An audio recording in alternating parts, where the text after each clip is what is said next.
हरे कृष्ण। तो आज के सेशन में हम देख रहे हैं भगवत गीता के 5th चैप्टर टेक्स्ट नंबर 12। तो आज के श्लोक में भगवान हमें यहाँ पे डिफरेंस बता रहे हैं दो व्यक्तियों के बारे में, एक जो कृष्ण भावनामृत में है और दूसरा जो कृष्ण भावनामृत में नहीं है। तो इन दोनों का अंतर, एक प्रमुख अंतर क्या है, तो ये आज के श्लोक में भगवान हमें समझा रहे हैं। तो और एक बार मैं याद कर दूं कि जैसे हमने देखा था 5th चैप्टर की टेक्स्ट नंबर 7 से प्रारंभ करते हुए टेक्स्ट नंबर 12 तक, मतलब आज के श्लोक तक हम देख रहे हैं भगवान हमें समझाते हैं symptoms of a person who is working in Krishna consciousness. उस व्यक्ति के सिम्टम या लक्षण के बारे में भगवान बताते हैं जो कृष्ण भावनामृत में कार्य कर रहे हैं।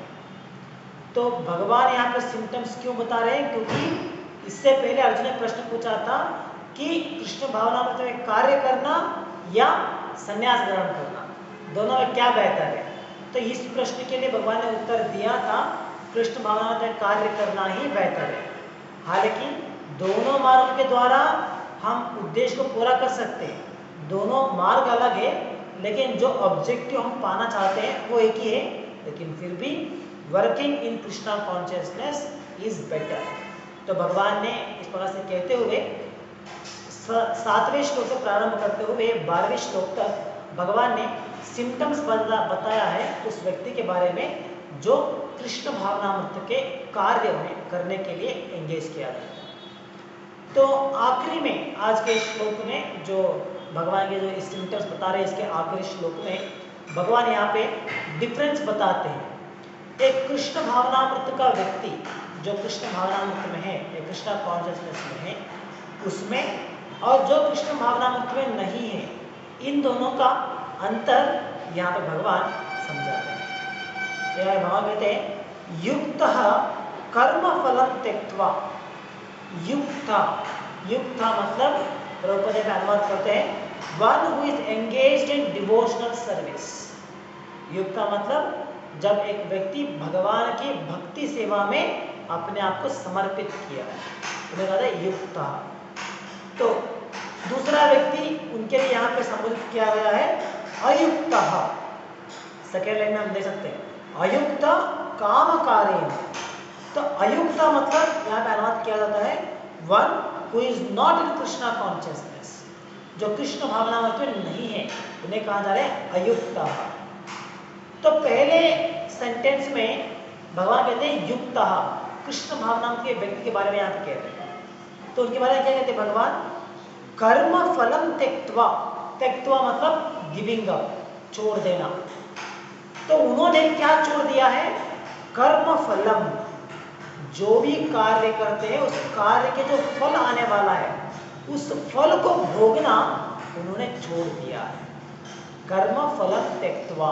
तो इसके बारे में हमने तीसरे अध्याय में भी देखा था, जहाँ भगवान ने समझाया था कि वर्क इन कृष्णा कॉन्शियसनेस या कर्म योगा मतलब क्या है, जो भी हम कार्य करते हैं उस कार्य के द्वारा जो फल मिलता है उस फल को अपने लिए भुगतने बिना उस फल को भगवान की सेवा में लगा देना है या भगवान की सेवा के लिए छोड़ देना है। तो उसे कहते हैं कर्म योगा। तो हमें भगवान ने कहा था कि कर्म करने से बेहतर है कर्म योग करना। तो कर्म योगा और कर्म दो अलग अलग है। कर्म में क्या होता है, जो भी हमें हमारी प्रिस्क्राइब्ड ड्यूटी है वो कार्य हम करते हैं और उसका फल भुगतते हैं, तो इसे कहा जाता है कर्म। तो कर्म योगा, यही कर्म जब योग बन जाता है तब हम कार्य तो कर रहे हैं लेकिन उससे आने वाला फल हम अपने लिए नहीं रखते, अपने एंजॉयमेंट के लिए इसको इस्तेमाल नहीं करते, बल्कि उस कर्म से आने वाला फल को हम भगवान के लिए छोड़ देते हैं या भगवान के लिए दान देते हैं। तो दिस इज नोन एज कर्म योगा।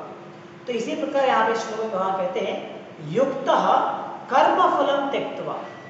एक भक्त जो कृष्ण भावनामृत में है वो सभी प्रकार कार्य तो कर रहा है लेकिन उस कार्य से आने वाला फल को वो अपने लिए इस्तेमाल नहीं करेगा, अपनी संतुष्टि के लिए नहीं रखेगा, बल्कि उस कार्य से आने वाला फल को भगवान के लिए वो दे देता है, वो त्यक्त्वा छोड़ देता है भगवान के लिए। तो ये इनका लक्षण है। और साथ ही शांति आपनोति नैष्ठिकीम। तो इस प्रकार से अपने कर्म के फल को त्याग करने के कारण से उन्हें क्या प्राप्त होती है? शांति। शांति आपनोति, आपनोति मतलब अचीव, प्राप्त करना। तो इस प्रकार से कर्म फल को त्याग करने के कारण से ही एक भक्त को शांति, और वो भी शांति किस प्रकार शांति मिलता है? नैष्ठिकीम। नैष्ठिकीम मतलब अनफ्लिंचिंग, बिना किसी द्वंद्व का या बिना किसी रोक टोक का नहीं, कंप्लीटली पीसफुल, पूर्ण तरीके से शांति का मनोभाव वो पा सकते हैं। तो ये एक भक्त के लिए होता है। तो अभक्त के लिए जो कृष्ण भावनामृत में नहीं है, उनका हाल क्या है? अगले सेंटेंस में भगवान कहते हैं अयुक्त काम कारेण। अयुक्त मतलब वो व्यक्ति जो कृष्ण भावनामृत में नहीं है, तो क्या कर रहा है? काम कारेण, जो कर्म वो कर रहा है उस कर्म के फल के ऊपर उसे इच्छा है, काम है। तो हमने कहा था संस्कृत में काम शब्द के लिए अलग अर्थ आते हैं। तो जनरली संस्कृत में काम इस शब्द को कहा जाता है desires, any kind of desire, तो दे आर नोन एज काम। तो जो एक व्यक्ति अपना कर्म करते हुए उस कर्म से आने वाला फल के ऊपर जब उसे काम है, उस कर्म से आने वाला उस रिजल्ट के ऊपर जब उसे आशा है, तो उसे कहा वो उससे क्या होता है? काम कारेण। तो उसके ऊपर वो इच्छा रखता है या उसे अपने लिए भुगतना प्रयास करता है, तो क्या होता है? फले शक्तो निबध्यते। फले मतलब द रिजल्ट, उस रिजल्ट के द्वारा या उसकी फल के द्वारा क्या होता है? सक्त निबध्यते। सक्त मतलब अटैच, जैसे त्यक्त्वा मतलब डिटैच, तो सक्त मतलब अटैच, निबध्यते।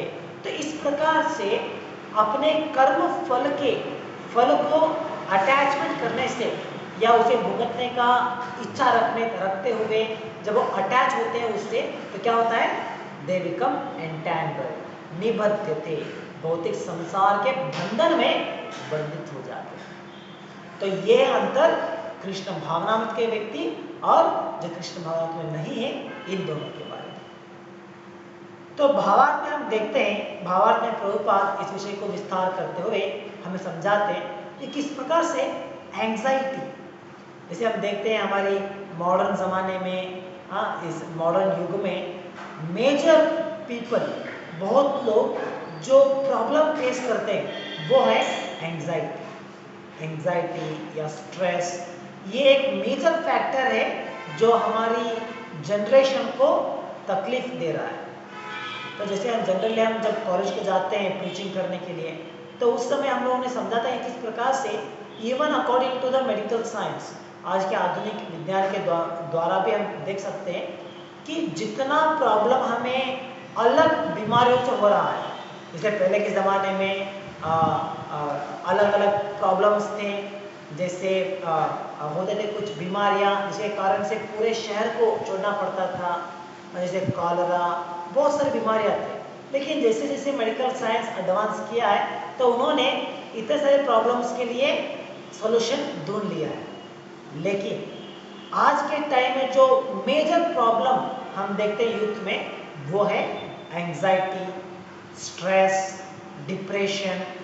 ये मेजर प्रॉब्लम हम देख सकते हैं। तो ये समस्या सिर्फ यूथ के लिए उतना ही नहीं है, बल्कि हर एक स्तर में लोगों को ये प्रॉब्लम्स फेस करना पड़ रहा है। आजकल तो इवन स्कूल के बच्चे, उन्हें भी लगता है उन्हें इतना टेंशन है, इतना स्ट्रेस है, क्यों है? होमवर्क करना है, ये करना है, वो करना है, इतना दबाव उनके ऊपर है, जिसके कारण से even school going kids, school को जाने वाले बच्चे में भी हम देख सकते हैं एंग्जाइटी है, डिप्रेशन है।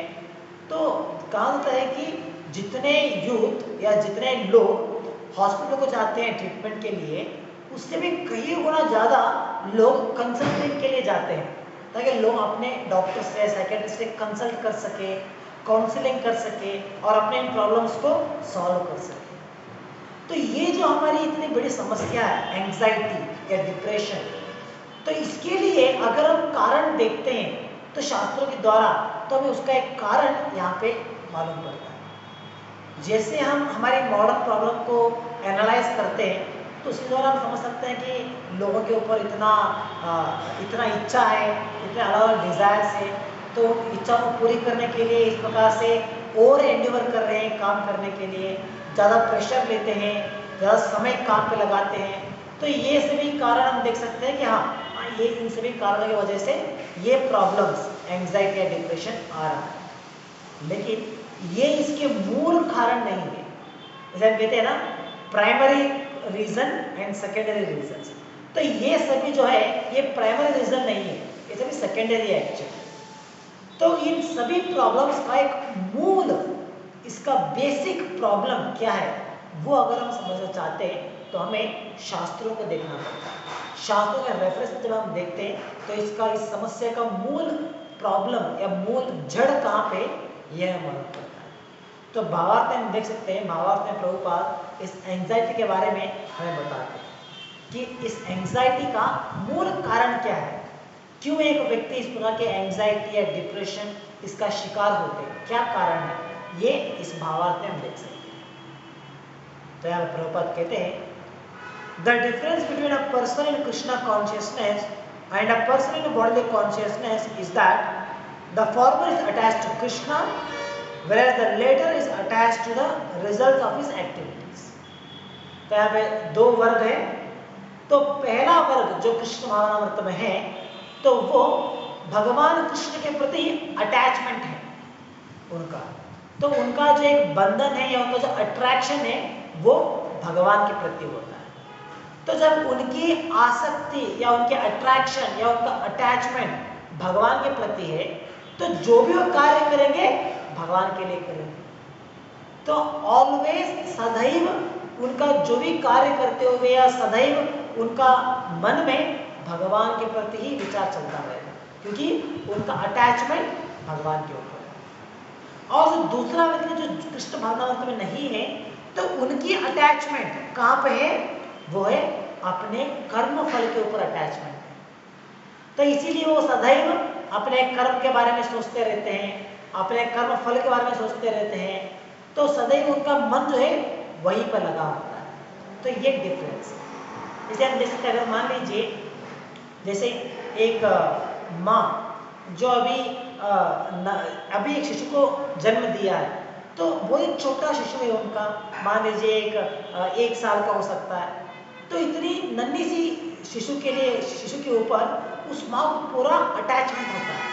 इस कारण से क्या होता है, माँ घर में कहीं पे भी कोई भी काम करते रहे, लेकिन उनका ध्यान कहाँ पर रहता है, उस बच्चे के ऊपर रहता है।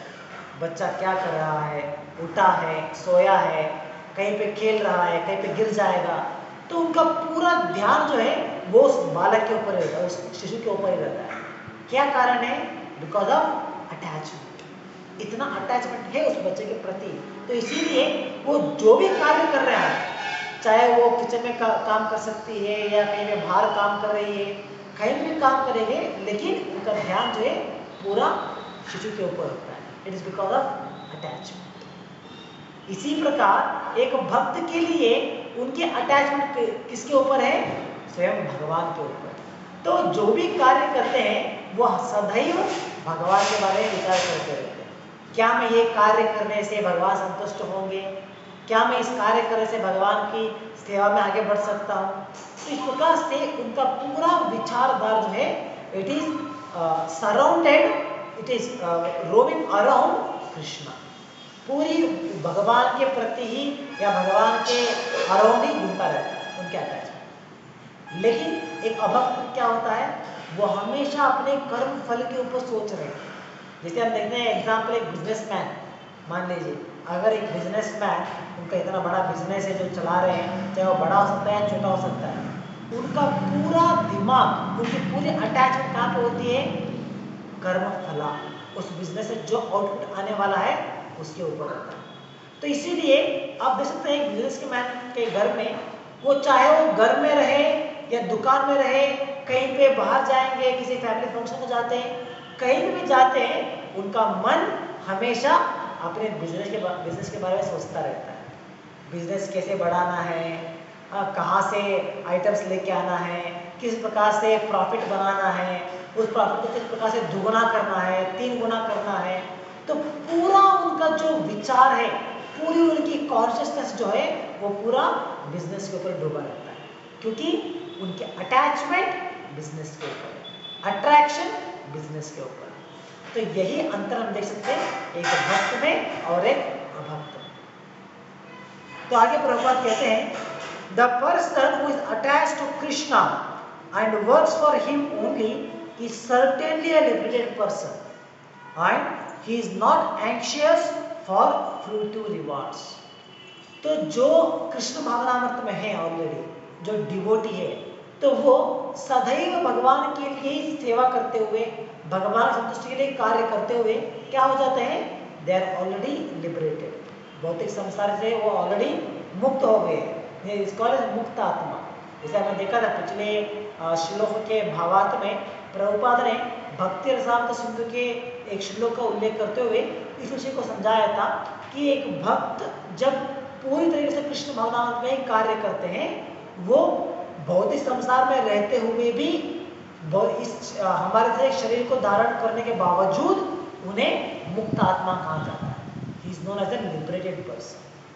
तो इस प्रकार से हम यहाँ पे प्रभुपाद कहते हैं कि कृष्ण भावनामृत में रहने वाला व्यक्ति जो है, he is completely liberated and because of this reason, इसी कारण की वजह से he is completely free from anxiety because he has no attachment towards the fruitive rewards.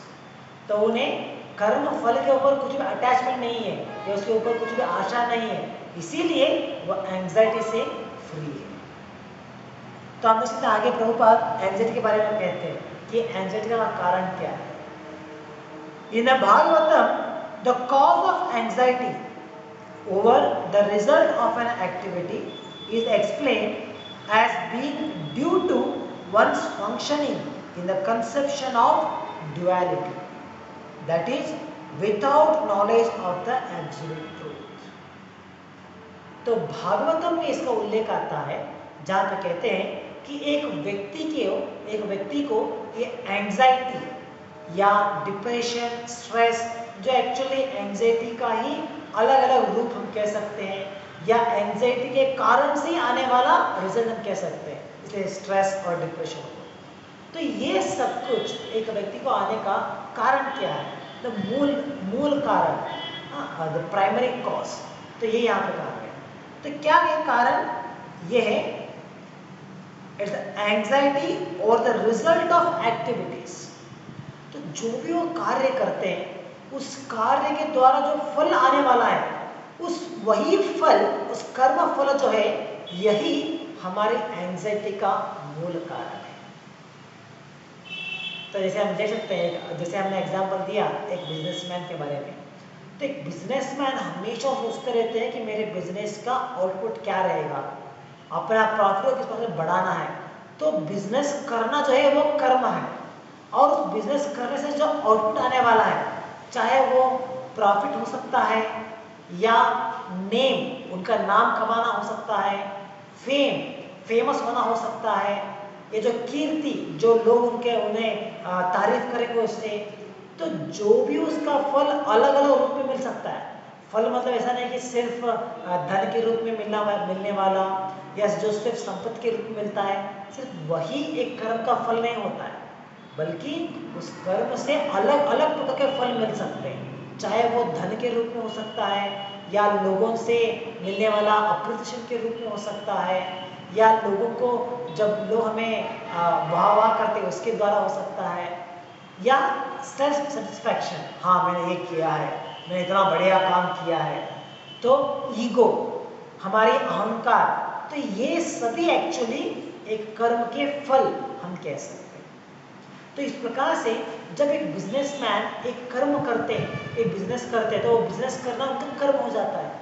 लेकिन उस बिजनेस करने के बाद जो उसका फल मिलने वाला है, तो उन्हें उस फल के ऊपर ज़्यादा अटैचमेंट होती है या ज़्यादा एक्सपेक्टेशन होता है उस फल के ऊपर।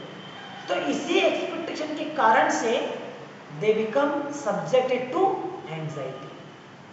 तो इसी एक्सपेक्टेशन के कारण से ही वो पूरी तरह से इस एंजाइटी का शिकार होते हैं। जैसे अरे अभी क्या होने वाला है, मुझे कैसे बढ़ाना है अपने प्रॉफिट को, क्या करने से मुझे बेहतर बिजनेस कर सकता हूँ। तो पूरी तरह इसके बारे में सोचते हुए they become affected by the anxiety. तो ये हो गया बिजनेसमैन के बारे में।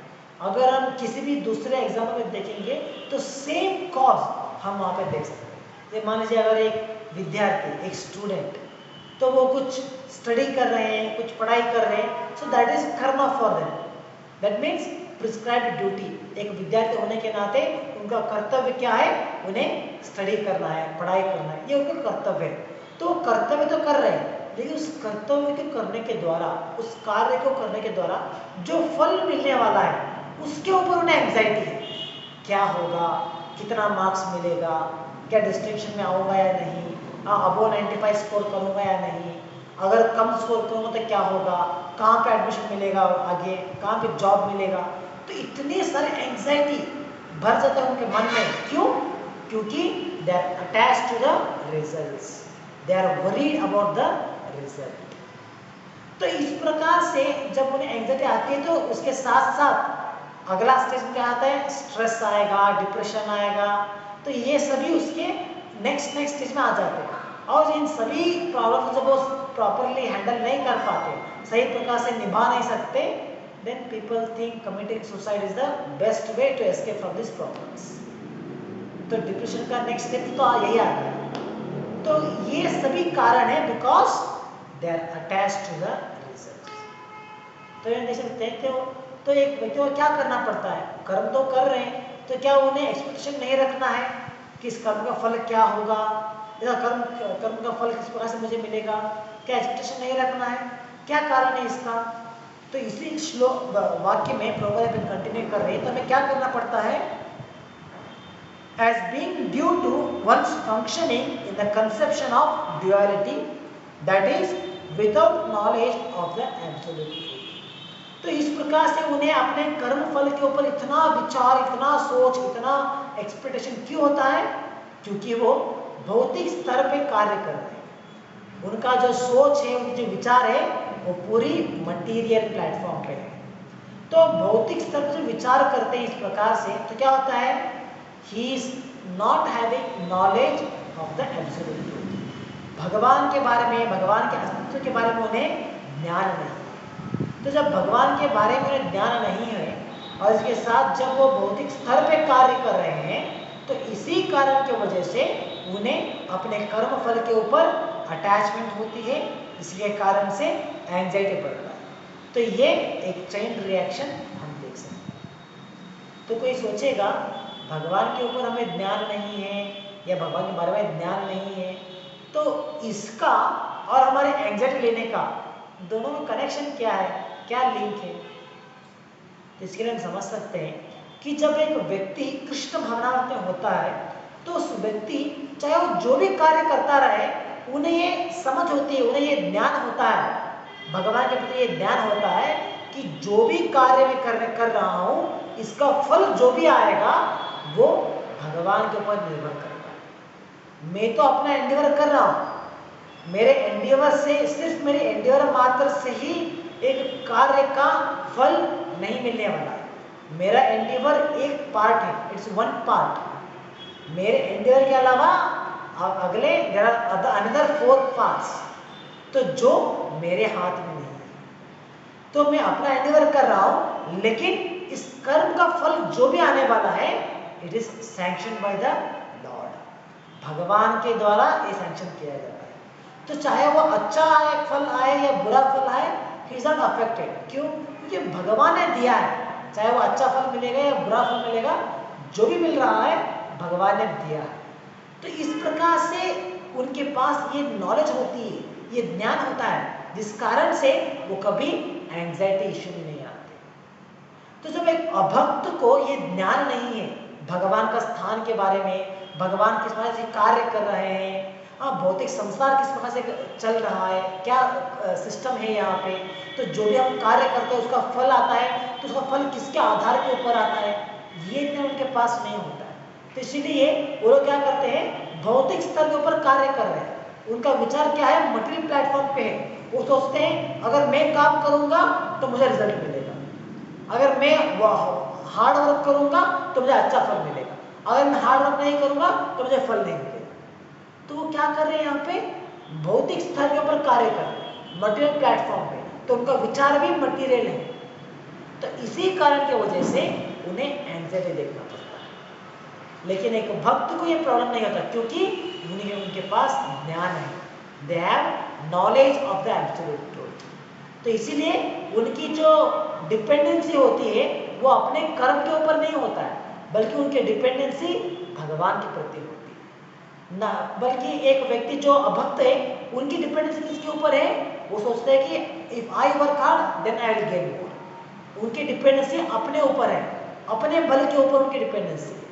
तो इसी कारण की वजह से उन्हें एंजाइटी देखना पड़ता है। तो ये मूल कारण, जैसे हमने कहा कि आज की प्रॉब्लम्स के लिए अगर हम सोल्यूशन ढूंढना चाहते हैं, then people should understand this points. तो इसके द्वारा वो सोच सकते हैं कि किस प्रकार से हमें एंजाइटी, स्ट्रेस या डिप्रेशन, इन सभी से अपने आप को बचा सकते हैं। अगर हमें बचाना है अपने आप को इन सभी से, then we should not attach to the karma phal. जो भी कार्य कर रहे हैं उसका फल जो भी आएगा, उस फल से हमें अटैचमेंट नहीं रखनी है। और इस प्रकार से जब हम जिएंगे, then we can be free from the anxiety. तो आगे प्रभुपाद कहते हैं, in Krishna consciousness there is no duality, all that exists is a product of Krishna's energy and Krishna is all good. Therefore, activities in Krishna consciousness are on the absolute plane. They are transcendental and have no material effect. तो इस प्रकार से कृष्ण भावना में इस प्रकार से उसकी क्वालिटी है कि कृष्ण भावना में जो भी हम कार्य करते हैं वो सभी भौतिक नहीं कहलाता, सभी ट्रांसेंडेंटल है। तो जो भी आध्यात्मिक कार्य हम कर रहे हैं, ट्रांसेंडेंटल एक्टिविटी हम करते हैं, तो इसके द्वारा जो भी फल मिलेगा वो भी भौतिक नहीं होगा, वो भी आध्यात्मिक होगा। तो इस प्रकार से ये अंडरस्टैंडिंग रखते हुए हमें कृष्ण भावना पे कार्य करना पड़ता है। जैसे हम भौतिक स्तर में कार्य करते तो क्या होता है, जो भी हम कार्य करेंगे उसका फल हमें मिल सकता है या नहीं मिल सकता है। It depends on 5 factors of action. जैसे हमने पिछले 2 श्लोक पहले देखा था, प्रभुपाद ने एक्सप्लेन किया था, there are 5 factors of action. कोई भी कार्य सक्सेसफुल होना है तो उसके लिए 5 फैक्टर अफेक्ट करते हैं। तो इस प्रकार ज्ञान उनके पास होता है। तो कोई भी भौतिक कार्य करते हैं तो उन्हें मालूम होता है कि अरे इसका सक्सेसफुल होना है तो ये सभी फैक्टर अफेक्ट करते हैं। और अगर हम क्या होता है, भौतिक स्तर में कोई भी कार्य हम करेंगे तो उस कार्य को पूरा करने के बाद ही उसका फायदा मिलता है, और वो भी टेम्पररी है, शाश्वत नहीं है, थोड़ा समय के लिए रहेगा उसका फल। लेकिन कृष्ण भावना में जो भी हम कार्य करते हैं, इट इज एटर्नल क्रेडिट, शाश्वत रूप से उसका क्रेडिट हमारे ऊपर होता है। जैसे हम जो भी जितना भी चैंटिंग करते हैं, कितनी भी रीडिंग करते हैं, भगवान के लिए कितना सेवा करते हैं या भगवान के लिए कुछ दान करते हैं, ये सभी एटर्नल क्रेडिट कहलाएगा। जब भी हम ये शरीर में हैं, ये शरीर को छोड़ने के बावजूद उसके बाद भी ये क्रेडिट हमारे साथ ही जाएगा। तो इसी कहते हैं these are the qualities of a Krishna conscious work, because they are transcendental in nature. यो पूरी तरीके से आध्यात्मिक है। तो आखिरी में इस श्लोक के भावार्थ के आखिरी में प्रभुपाद कंक्लूजन में कहते हैं कि शांति, जैसे भगवान ने श्लोक में कहा कि एक कृष्ण भावनामृत व्यक्ति शांति को प्राप्त कर सकता है, तो इसके बारे में प्रभुपाद कंक्लूजन में कहते हैं कि शांति किस प्रकार से पाया जा सकता है। तो कहते हैं कंक्लूजन में, one is therefore filled with peace in Krishna consciousness. One who is however entangled in profit calculation for sense gratification cannot have that peace. देखिए, जो व्यक्ति कर्म कर रहा है, जो व्यक्ति कर्म फल से अटैच हुआ है, he cannot have real peace in his life. तो ये भी हम कहते हैं आजकल की मेजर प्रॉब्लम है। लोग कहते हैं अरे मैं ये काम करता हूँ, वो काम करता हूँ, लेकिन कुछ संतुष्टि नहीं मिल रहा है, कुछ मजा नहीं आ रहा है, कुछ शांति नहीं है जीवन में, इतना गलबल सी रहती है, इतना प्रॉब्लम से रहता है हमेशा। तो लोग इतना सब कुछ करने के बावजूद शांत नहीं है, पीस ऑफ माइंड नहीं है। तो इसलिए लोग आजकल अलग अलग तरीका ढूंढते हैं to gain peace of mind. कुछ लोग अपने इंद्रिय तृप्ति करते हुए इसको पाने का प्रयास करते हैं, जैसे हम देखते हैं कुछ लोग नशा करते हैं, ड्रग्स का सेवन करते हैं। क्यों? वो सोचते हैं they feel kind of relaxation, mental peace we get, completely relaxed. तो इस प्रकार से कुछ लोग भौतिक रूप में उसका प्रयास कर रहे हैं, और कुछ लोग अलग अलग संस्था के पास जाते हैं, जैसे आर्ट ऑफ लिविंग या ओम शांति, अलग अलग संस्था में जाते हैं जहाँ पे पीस ऑफ माइंड पाने का प्रयास करते हैं। तो अलग अलग संस्थाएं अलग अलग मार्ग दिखाते हैं। कुछ लोग कहते हैं आप एक लाइट के ऊपर ध्यान करो, कुछ लोग कहते हैं आप मौनता करो। तो अलग अलग संस्था में अलग अलग मार्ग दिखाया जाता है। तो इस प्रकार सब लोग सब कुछ पाने के बावजूद प्रयास करते हैं to gain peace of mind. तो अगर किसी को शांति प्राप्त करनी है तो उसका सही तरीका हमें भगवत गीता के द्वारा देख सकते हैं। Only a devotee in Krishna consciousness can have a peaceful mind. सिर्फ एक भक्त ही एक शांत मन को प्राप्त कर सकता है, क्योंकि ही हैज नो एंजाइटी। तो ये सभी इंटरलिंक है, anxiety then peace, mental peace, ये सभी इंटरलिंक्ड है एक्चुअली। तो when you are free from anxiety then you can have peaceful mind. तो इस प्रकार से आप यहाँ पे देख सकते हैं, प्रभुपाद कहते हैं one is therefore filled with peace in Krishna consciousness.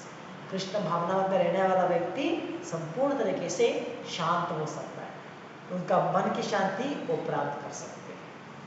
तो यहाँ पर प्रभुपाद कह रहे हैं कि जो व्यक्ति हमेशा प्रॉफिट कैलकुलेशन में लगा रहता है, क्या प्रॉफिट कैलकुलेशन मतलब क्या है, मैं अभी ये काम करूंगा इसे क्या फल मिलेगा, ये कार्य करूंगा तो मुझे क्या मिलेगा, ये करने से मुझे कितना लॉस होगा। तो हमेशा जब इसी कैलकुलेशन में डूबा रहता है then he cannot have peace of mind, possible नहीं। तो आगे प्रभुपाद कहते हैं this is the secret of Krishna consciousness, realization that there is no existence besides Krishna is the platform of peace and fearlessness. तो जब हम कृष्ण भावनामृत में आगे बढ़ते हुए जब हम पूरी तरह से कृष्ण भावनामृत बन जाते हैं, फुल्ली कृष्णा कॉन्शियस बन जाते हैं, तो क्या होता है, we can come to a platform where there is completely peace and fearless. तो इस स्थान को हम आ सकते हैं जब हम ये रियलाइज करेंगे that Krishna is everything, everything is in the control of Krishna. तो ये जो भगवान के हमें ज्ञान होता है, तो इसके द्वारा हम इस स्थान पे आ सकते हैं। So it is possible.